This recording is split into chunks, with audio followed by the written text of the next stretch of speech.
ja treba da dam gas i da napravim neke provjere.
Pustimo flapsove za polijetanje.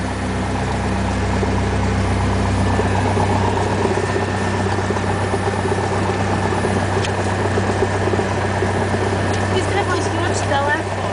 Ne, vrede. Daj da slikam. Ako bude mi da slikam. Pa hoće.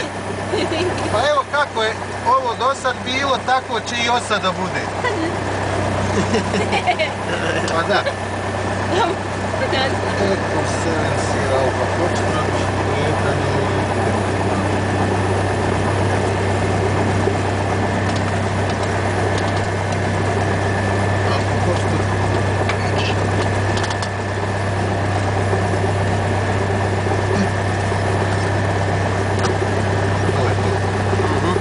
Sve nam je u redu, svi instrumenti u redu.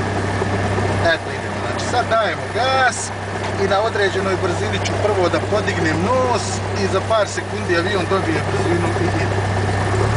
Evo ide.